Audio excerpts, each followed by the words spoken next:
Hello. In all of the questions, and this is kind of continuing in the same topic of divorce, but in all of the questions I get regarding how did you have such a nice divorce? How did you have such a good divorce? I get told, you're so lucky that you had a nice divorce. I get told that a lot. You're so lucky.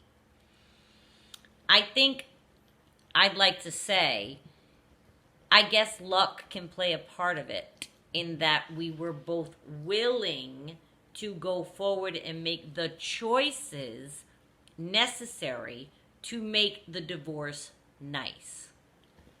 That's a choice that you both make, that you both have to make.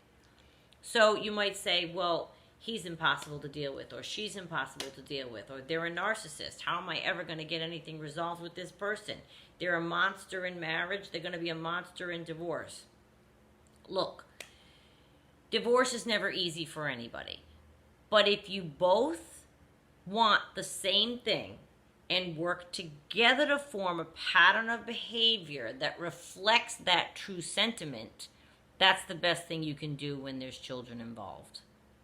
There was no choice, okay? You have to do what's best for the kids, not just say you're going to do what's best for the kids. I see people do that all the time. Oh, we're going to do what's best for the kids. And then I see somebody's holding the kid, or they can't go see their parent because they're mad at their ex-spouse, or they can't go to this holiday because I'm going to spite him. And spite him? You have to understand that the only person that you're hurting is the children. I feel so strongly about this. I've written articles about this because it's too much for me when I see people using the children back and forth. I cringe when I see people using the children back and forth to create problems for their ex-spouse. And the only people that do that are the adults. And you might say, well, he's impossible to deal with. Figure it out. You have to figure it out. You have to. Because the only thing that's going to make a child's life harmonious post-divorce is if you both work out your stuff.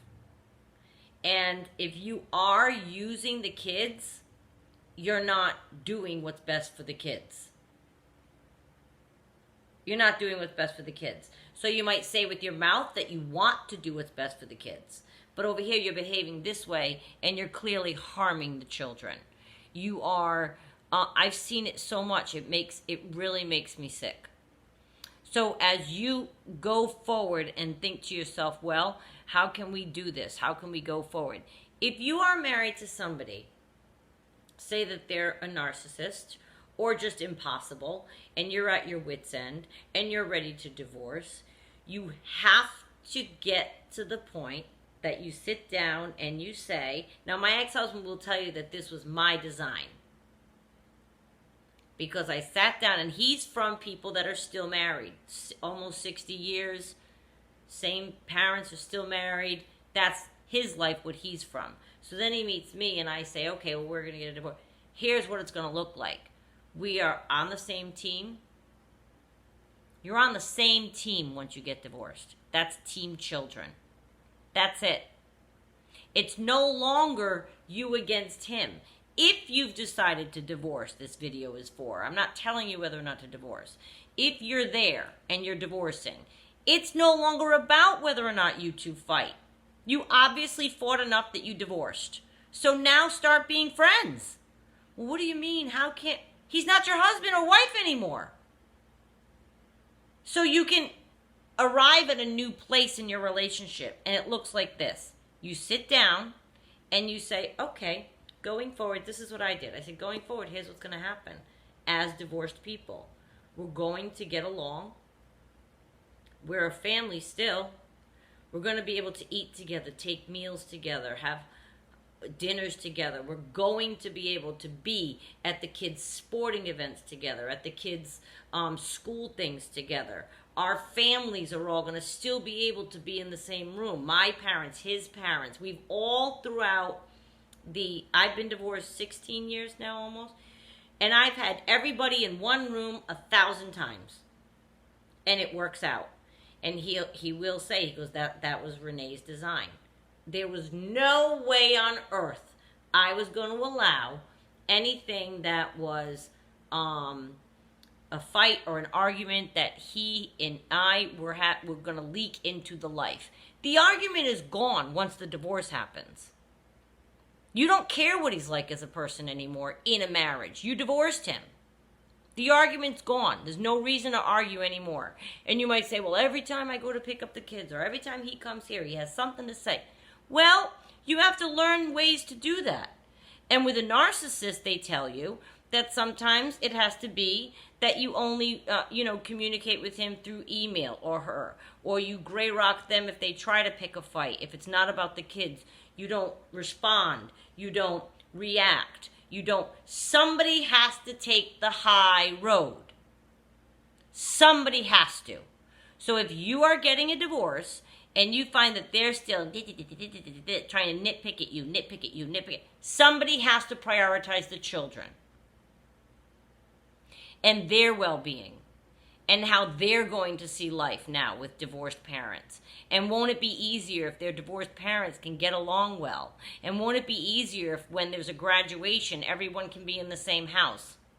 Or confirmation, or any of these things. My ex-in-laws have been here with my parents who are divorced, and there's a new spouse on, my dad's met over 30 years with his, everyone's friends. We're all friends. In one big room, we're all friends because of the child. She's 21 now. But that's it. There will not be any more fighting. There will not be any more struggle. If you want her for this and I need her for that, we adjust schedules. We change schedules. There's flexibility in the schedule. It's not, hey, her cousins are in town. Can she? No, she can't. Are you crazy? If something came up and we needed the daughter to be over, there's flexibility. It makes for a very harmonious life for the children. In my case, one child. And that is the biggest advice I can give you. It's not luck that gives you a good divorce. It is choice. It is absolutely choice. And it's every day. The choices do not end. She's 21. We're still making choices. Right? Just because they're an adult doesn't mean that you don't have conversations with your ex-spouse and, they're thinking of doing this or college that or this or that or friends or holidays. Things come up forever. And as a 53-year-old, I can tell you they come up always. Holidays, Mother's Days, that's one that's right now, okay? How are you going to spend it? How is it going to be peaceful for the child? Are they going to feel a sense of stress inside of them every single time the first day of school comes up because both parents want to be there but they can't be in each other's company? The child's going to sense that. So you, as the divorcees, need to choose, not be lucky and get good behavior. No. You need to consciously choose to have good behavior executed to your ex-spouse with your child in mind. You have to respect each other. That is the parent of your child. You are co-parenting children. Now, if you don't have children and you get divorced, many times I've seen that too with my friends and they never even speak to that spouse again. There's no children. You're divorced, that's it. It was like an ex-boyfriend. You don't even see them anymore. That's easy. But when there are children, it is your duty, it is your job, it is your responsibility. I don't care how painful it is. And yes, I do mean that. You have to eat it. And you have to make some semblance of order and harmony for your children. You have to. Otherwise, they will go forward and be broken from your broken marriage. They don't have to be broken from your broken marriage. No way. People say divorced kids, there's a damage, and there's divorced kids, and there's a damage. There can also be a flourishing because they're out from under the weight of